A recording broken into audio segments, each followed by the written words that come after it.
All right, guys, welcome back to the Operation Common Sense podcast. Hope you guys have been well. Today we have an extremely special guest. The way it happened is incredible. It was a 10-hour notice, and he showed up. So, without further ado, I'm going to pass over to Matt and let him do the formal introduction on our guest this morning. When you talk about Canada and you think about national treasures, I think about maybe Wayne Gretzky. Uh, I don't know any other famous Canadians, but for me, number one in my book is my friend Mubin. So Mubin, welcome. Thank you for joining us today on short notice, as Casey mentioned. Definitely glad to have you on and have this conversation. Happy to be here, and thanks for having me. Let's spend maybe about 5 minutes or so. I know 5 minutes seems like a disservice when it comes to your background, but let's spend just a quick overview, kind of who you are, where you've been, and then, I think one topic that we definitely want to jump into is this Afghan SIV process in vetting. Now, at least here in the States, people are questioning, okay, what was that vetting process like? I don't want to take up a lot of time because I know we've got a lot to discuss. If you can guys just give us a quick overview, and then let's jump into it and figure it out. Yeah, sure. Very quick intro for me is basically, let's say, a personal experience with radicalization. I'm born and raised in Toronto, Canada. I went to Quran school from the age of 5. Quran school is the typical, stereotypical madrasa style. My parents are Indian background, so Indian Pakistanis. They usually replicate the one way that they know a Quran school is run. So we were, boys on one side, girls on another side, sitting at wooden benches, rocking back and forth, reciting the Quran, and not understanding what we were reading. Most Muslims are not Arabs, and what we do is we learn how to read the Arabic for ritual prayers. So I went, to Quran school in the evening, but by daytime I was in public school, and that was a complete opposite, caring, nurturing environment, boys and girls mixing. So this lays the foundation for an identity crisis that would hit me later in my life. I got to high school. We were the cool kids in high school, wasn't bullied, wasn't picked on, wasn't a victim of racism or anything like that. Decided to have a house party while my parents were out. Unfortunately, my dad told his brother to check on the house while he was gone. So in the middle of the party, my uncle burst through the door. Shame, guilt. I said to myself, I'm going to get religious. So I would end up traveling to India and Pakistan. In Pakistan, I went to a city called Quetta. For those of you who know, Quetta was and is a Taliban stronghold. I met the Taliban. I had a chance encounter with them, and I became enamored by them. I wanted to be like them. I bought into the global jihadi cause, came back to Canada, started to radicalize further, joined up with more Salafi, Takfiri groups. Then 9/11 happened. That really made me reconsider my commitment to the cause. I would then move to Syria. I lived there for 2 years, studying Arabic and Islamic studies, teaching English, doing a degree by distance, and went through this de-radicalization period, really studying the sources in the original Arabic. Came back to Canada, was recruited by the Canadian Security Intelligence Service to work in undercover infiltration operations. So for a number of years, I worked deep cover infiltration operations. There was a big court case that happened. It took 4 years to be prosecuted. When the court case was done in 2010, the war in Syria kicked off in 2011. I was already online. I had running some sock puppet accounts to infiltrate other extremist networks. Then we started to see the rise of ISIS in real time. The State Department reached out to me. They saw what I was doing online. They said, "Hey, why don't you come down here and help our people, fight this fight?" So from 2012 to really 2020, I was, eyebrow deep in just anti-ISIS activities for State Department, CENTCOM, SOCCENT, all the acronyms you can think of. That's what I've been doing from 1995 when I first got radicalized until now. So currently I work with an organization, Parents for Peace, and I do the direct interventions with these radicalized individuals one-on-one. A lot of these are FBI cases. They come from lawyers, they come from parents, and so this is what I'm doing nowadays. I got to ask the question. Looking back at high school, high school age Mubin to current day Mubin, did you ever see your life ending where taking a path that it has to where you are now? Oh God, no. Oh God, no. And I think like most relevant for you guys and for I think your audience as well is I was the secrecy was the selling point for me, right? Nobody was ever supposed to know that I was an undercover. Even by law here, the identities of undercovers are never exposed. But what happened is the case became a court prosecution. And so in Canada, the mandates are separated. The security intelligence is done by the service. The federal policing is done by the RCMP, the Royal Canadian Mounted Police. In the US, the FBI does both. So what had happened is the case became a public investigation, and that's how all my details of my activities, my exploits became public. So even when I was doing that, never did I think in a million years that my identity would be exposed and that everybody would find out what I was doing. Was that like a oh shit moment for you? Yeah, I was gonna say, did you feel a certain level of threats? Did you receive threats after you were exposed? Oh yeah, I mean, yeah. Once it became public that I was the person as the undercover in the plot, yeah, of course, it just started like a waterfall, right? Online, it was just every time, somebody was saying this guy's a sellout, you're a sellout to the faith, he should be killed. And then that was one part of it, and then when the ISIS days occurred and I was online agitating against ISIS, tracking them, trolling them, yeah, every day I was getting death threats. They were trying to find out where I lived, and I was using like a government, powered, what do you call that, VPN, and so, they weren't gonna find me, but they tried. I had a gentleman on my side, Z. You remember Z? Kind of the same thing. Pakistani Brit grew up around some of the ISIS folks that came up in Syria, and same thing. Obviously, you know the story of his brother and so forth. Z's doing well, by the way. I told him I'd be catching up with you, so he wanted to say hello. Here's the question that we're getting now, obviously with the news, of the National Guardsman, one shot killed, another shot recovering. There's issues as well with some refugees that came over on SIV status. I looked at the numbers. There's about 130,000 principal applicants in that SIV process. And so I don't know actually how many have actually been approved and are here, but I guess the last numbers, fiscal year 24, there's about 40,000 that were late in the process as far as almost getting approved. And then first half of fiscal year 25, another 23,000. So 63,000. The concern is if proper vetting process from an Afghan coming to the U.S., obviously, when you go look at OPM here, if we were to get vetted, there's a database of who we are and the systems of who we are, right? And Afghanistan is completely different. What's the likelihood, in your opinion, that there's been there's folks put into the SFA process just to come here with maybe ill intent? I mean, is that something that's on your radar? Have you talked about that? Have you had any discussions about that with anyone? Of course, it's very highly likely, and there are a number of reasons for this, right? So, in Canada as well, we've had a number of Afghan, civilians who helped out in the war, and who have settled here. Some pretty high level people. I've already met with a number of them, very high level people, like director, deputy director level. You can kind of think back to even like in the ISIS days when the whole it was really the war in Syria, which generated Syrian refugees, and really it was facilitated by Russia primarily, like the exploiting the migrant waves out of Syria in particular. So we started to see even at that time where ISIS was sending its people in migrant flows, right, to Western countries. I had a chance to get out to the island of Crete, in the mid 2000s when a lot of people had actually staged up there in the island of Crete, and I was having these conversations with security services even then, where in that context, insiders were going to be sent over. So you imagine that this is a known tactic. I mean, people do this all the time.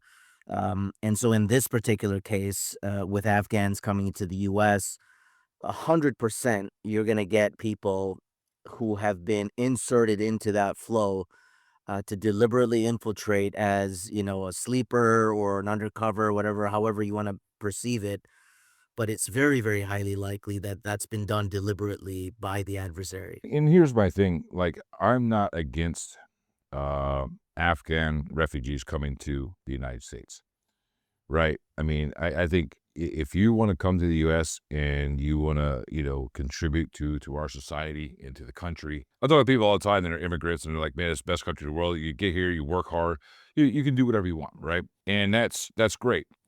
What I have issue is bringing a bunch of people over and not knowing fully who they are, right? Because now you don't know who you let in the front door. And I think that's really kind of, where we're starting to see the concern. I mean, even for a year now, there's been some folks that are starting to draw alarms down the southern border. How many people came in through Mexico during the Biden administration? Because, understand that Al Qaeda, ISIS, and all these other guys, they watch the news just like we do, right? They know exactly how to exploit us. Mubin, you know that as well. So, now, so you have it through an official process and then also through kind of a back door in through Mexico. Another thing just popped up as you were talking in your intro there. The guy that they said it did the National Guard shooting, he drove, I think, from Washington State all the way over here. They don't believe he was radicalized when he got here. They believe he became radicalized here. How does something like that happen? Yeah, I was going to mention that that other point is that, as I mentioned in the beginning, you have that context of directed adversarial activity of infiltration or insider threats. Then what happens is this other point is where, people come here, they don't come here radicalized. They, for all intents and purposes, I mean, they were literally risking their life every day fighting the Taliban and whoever else, decided to take shots at Americans. So that's one of the reasons why it was so likely that, the US would bring those kind of people, that category of people, people who worked in a combat scenario and really risked their lives to fight the fight. But then, yeah, for some who come here, how are they received?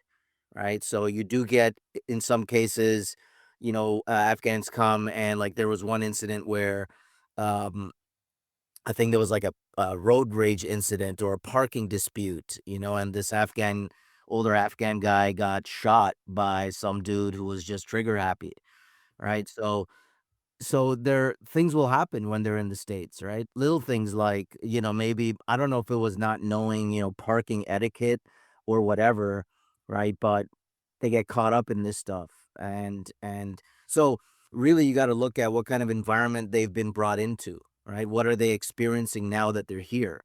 Are there support programs? What level of support is even given to those programs? I mean, you can see already like with the state of affairs of like veterans affairs, and like lack of proper supports and funding and infrastructure and all of that. So imagine now a foreign immigrant with military experience, like what level of service and support are they going to get? So I think what they find is when they come, it's not so good. It's not as good as they thought it was. Not in every case, obviously. I mean, in all it takes is one case where a guy feels he's being screwed over or he's not being whatever it is, that is enough for that person to go off. Now, especially in the case of the attacker himself, like the guy was pretty involved, like over there, right? He was involved with, all the right agencies. He would be the last person you would think would be a bad guy, right? So there's also this a problem of perception that we have. It's like, okay, well, it makes sense. Like these are people who fought, day in and day out and like risked their lives with everybody else. Like, why would you not trust a person like that? Right? That's the problem. Once they get over here, what are they finding themselves in? What kind of environment, what kind of supports are available? What kind of bad things are happening to them to make them feel, these people hate us. They hate me. They don't want me here. And I think we saw it in France too, like with the Charlie Hebdo, and that's the one thing I was always told, like, with the flow of migrants from the Syrian civil war into the EU, right? And in France, most notably, because it was the example that was given to me, so it's the example I'm going to use. They don't do really good at ingraining these refugees into their culture and into their day-to-day lives, right? They kind of treat them as outsiders. Mubin brings up a great point that I'd never thought about. It's easier for us to look at this as an outside view of, hey, you come here and then you do this, right? But to think about it from their perspective, they're here, new place, not much of a support system, and maybe people just don't accept them. That's a great perspective, and one, to be honest with you, I didn't think about, because that could be a driver of, hey, I'm here. Now where do I go? Like, if I'm not welcome here, I can't go back to Afghanistan. So what do I do? Is it likely that when people get here, when they have these aggravated incidents, it's because they had fallen into a group, the only group that could offer them support that kind of speaks the same language of them as them, but it just so happens to be maybe an extremist type group, and that's where they kind of seek asylum within the states when they're not finding support? Is that kind of what you were trying to kind of not insinuate, but relay to Yeah. us? And even like, what does it mean to even align yourself with a group, right? In that kind of context, because joining a group officially, like a membership process, that's one track. Great example is ISIS, right? ISIS basically, what entails membership in the group, right? All you really need to do is subscribe to the ideology, and you're a member of the group. You're a supporter of the group. It's not like, traditional membership, so to speak, where you go through a process, you got to do this, you got to do that. Like, there was a time and a place for that, overseas primarily. The whole thing that ISIS was doing was telling people is all you got to do is just declare allegiance, right? Or pledge your allegiance to ISIS, and you have permission to do whatever you need to do, right?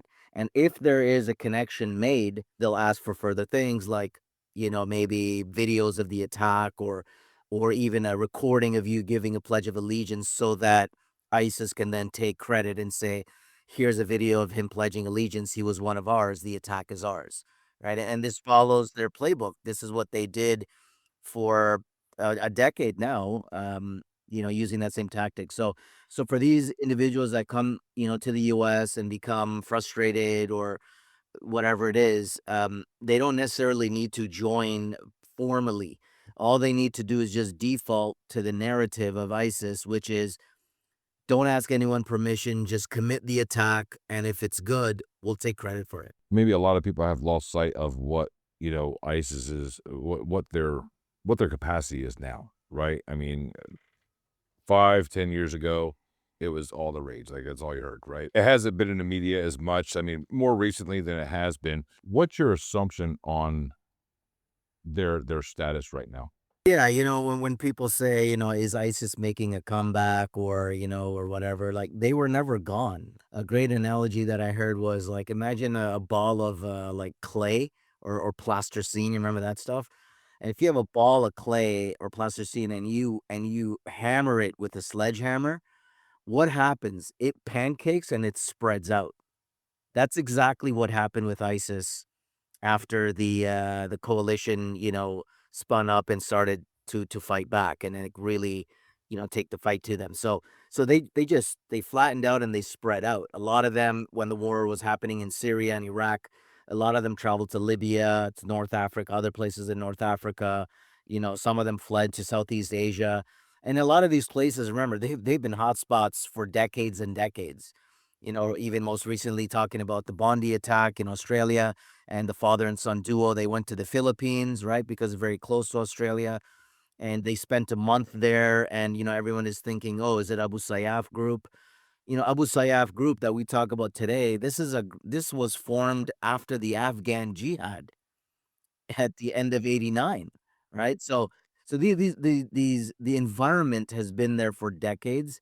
ISIS just became the most recent manifestation of it, and they were able to now go back into those same areas where this ideology is already present. So they're, in terms of their capabilities, yeah, we hit them pretty hard in those years, and so a lot of the high level planners, catching and killing, well, Baghdadi killing himself, that helped a lot.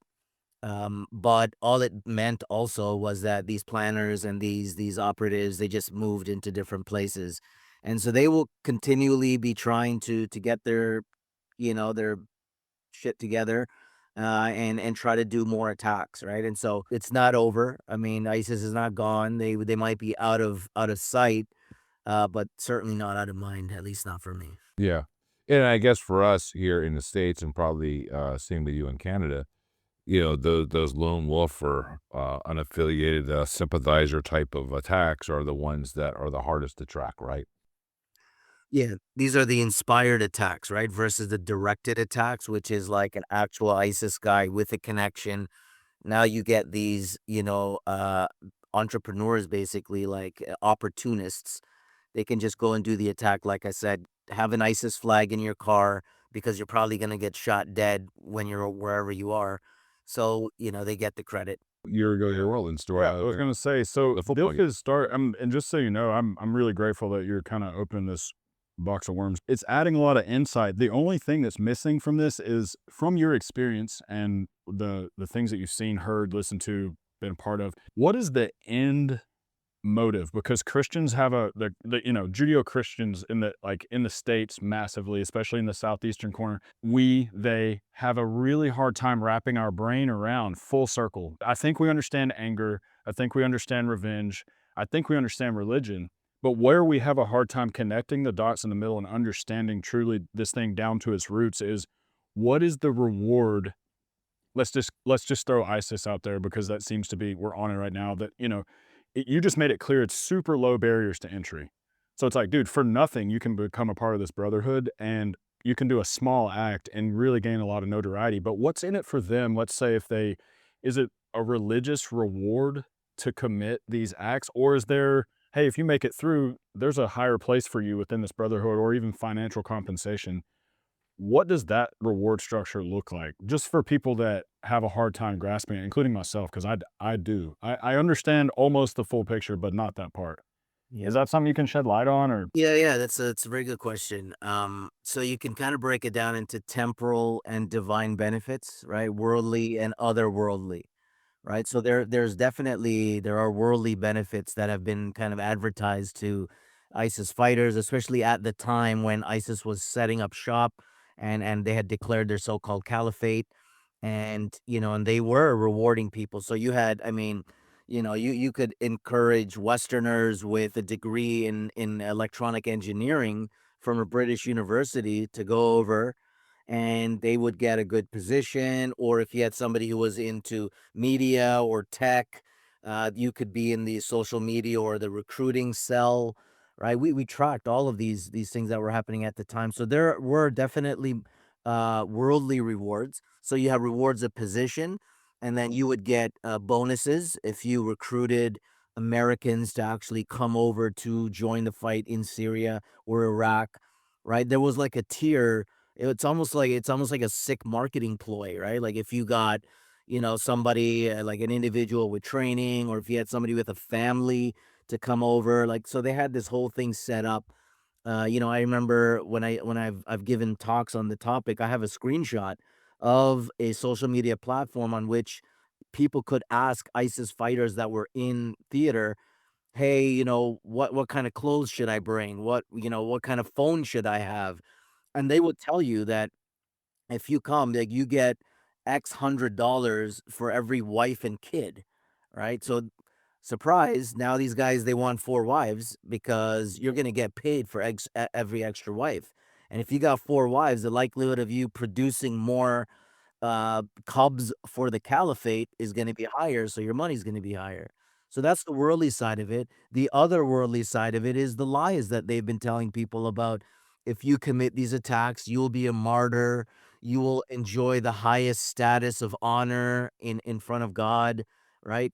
And I mean, you can tell this to anybody that, doesn't know even how to read the Quran or doesn't actually know what the texts say because they may have not been taught. All they are is they're just taking it from the ideologue and the guy who's telling them, no, this is what you have to do, and this is the reward you get. So those are the two ways in which you can view their reward system in the world and also outside of like in the next life. So this is where the whole, 70 virgins or whatever it is, like they really play up on this. And allow me this a little bit because imagine, that you're coming from societies where they are coming from societies, Arab Muslim societies, very conservative, where you don't have access to women, right? Like we have access in the West. At least, you know what I mean? Okay, maybe you're a loser and you can't talk to women or whatever, but at least you can look at them. But over there, you can't even look at them, right? So it's no surprise that suddenly, especially young kids who think they need to be very, very strict and austere, surprise, now suddenly they're talking about having virgins after blowing themselves up, right? Like maybe a lot of these problems could be solved if they just had a girlfriend or something. But then again, who knows how they would be treating those women, right? Especially with the ideas that they have. So Yeah, well, I know we're getting close to time here. I got two remaining questions for you. These are going to be very simple, not as simple as yes or no, but pretty close. One opinion: Hamza bin Laden still alive or dead? still alive. Got married in Iran. Iran, remember, has been trying to kind of bridge, like kind of tell Al Qaeda, hey, don't attack us. We'll help you guys out. Sorry, I had to nerd out a little bit. Remember, Al Zarqawi in Al Qaeda in Iraq. That's where ISIS came from. Osama bin Laden was writing to Zarqawi saying, "Hey, don't attack these Shia religious processions. Like, we don't want to start a sectarian war with them." And I thought to myself, why is suddenly bin Laden like being nice to the Shia, right? Because sectarian, like an ideology wise, they hate the Shia. Well, it turned out that the Iranians were harboring Al Qaeda, and this is where Hamza bin Laden actually got married. It was in Yemen. So, yep, very much alive. Hopefully not for long. Wasn't he spending some time in Iran too, under the IRGC guard? Huh? Yep. If you go back to what Iran was to Hamas and Hezbollah and the Houthis, is Al Qaeda that now to ISIS and other groups? Are they all proxies now of Al Qaeda, including IRGC? That's an interesting question because of Afghanistan, right? I mean, the Iranians obviously they share a border with Afghanistan. They've been very active there for a long time. They are also trying to kind of make nice and play nice, and to basically pool resources against the common enemy. One of the things that makes really Al Qaeda is the more dangerous group, because now they have basically a state, right? Like a real state, right? And they have all the mechanisms of the state at their disposal, all the different groups that kind of act, in under that umbrella as proxies. So whether it's the Haqqani network or all these different groups, what's happening is they're all trying to get their act together and basically coordinate and cooperate with their resources to be able to commit real attacks, right? Really, what ISIS is doing, these are in a sense, and I don't mean to, lessen anything, but they're almost like nuisance attacks, right? Like they're not really, they're soft targets, not really well sophisticated, just straight off, one-off attacks.